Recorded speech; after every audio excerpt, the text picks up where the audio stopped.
Hello everyone, this is Shivangi. Welcome to Shift Classes. इस video में हम डिस्कस करने वाले हैं fiscal deficit and its implications. तो ये कल आपका MEC 105 का एग्ज़ाम है, तो उसमें ये आपका शॉर्ट नोट में आया हुआ छोटा सा टॉपिक है।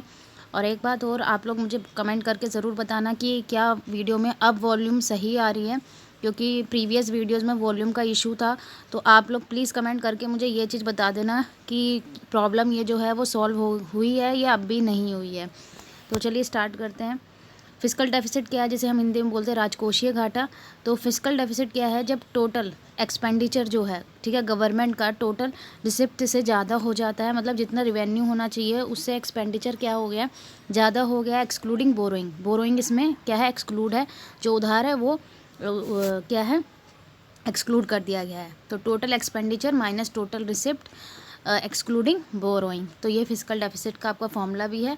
तो during the given physical year, physical year में, ठीक है, कि कितना जो सरकार का जो है खर्चा जो है वो उसके जो रिसिप्ट है उनसे कितना ज़्यादा है।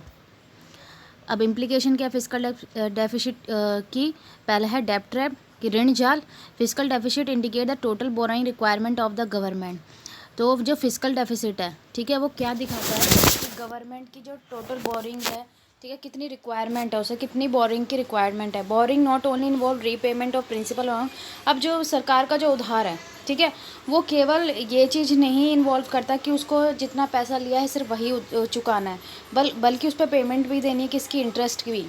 अगर हम किसी से भी उधार लेते हैं तो क्या हम सिर्फ वही प्रिंसिपल अमाउंट 10,000 हमने किसी से उधार लिया तो 10,000 वापस करेंगे? नहीं, साथ साथ हमें उसे इंटरेस्ट भी देना पड़ता है। तो जो इंटरेस्ट है वो सरकार का क्या बढ़ा देता है, रिवेन्यू एक्सपेंडिचर बढ़ा देता है, जो रिवेन्यू डेफिसिट की तरफ लेके जाता है। और it create vicious circle of physical deficit and revenue deficit where in government take more loan to repay the earlier loan. तो सरकार क्या करती है, जब सरकार के घाटे बढ़ते चले जाते हैं तो वो एक लोन को चुकाने के लिए दूसरा लोन ले लेते हैं। तो इससे क्या होता है, सरकार ऋण जाल में फंसती चली जाती है। फिर आगे इन्फ्लेशन, इन्फ्लेशन जिसे बोलते हैं मुद्रास्फीति। Government mainly borrow from RBI। जो गवर्नमेंट है हमारी, वो कहाँ से बोरो करती है, RBI से बोरो करती है to meet its fiscal deficit.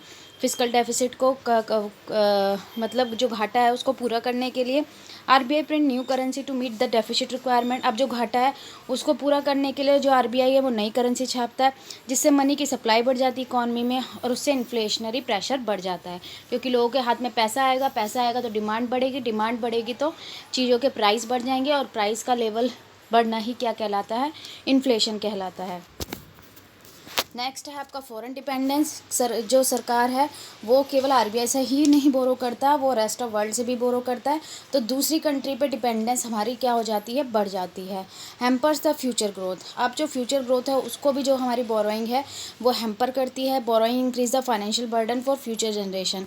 अब जब आज की जो सरकार है जो लोन लेती जा रही है, ठीक है, उससे जो क्या बढ़ेगा, बर्डन बढ़ेगा, वो आने वाली जनरेशन पे पड़ेगा। It adversely effect the future growth and development prospect of the country. तो इसका उल्टा इफेक्ट पड़ने वाला है किस पे, जो देश की कंट्री जो देश है उसकी फ्यूचर ग्रोथ पे और डेवलपमेंट पे। तो ये बस एक छोटा सा टॉपिक था। आई होप आपको क्लियर हो गया होगा। अगर वीडियो अच्छी लगी हो तो like it, share it and subscribe my channel. Thank you.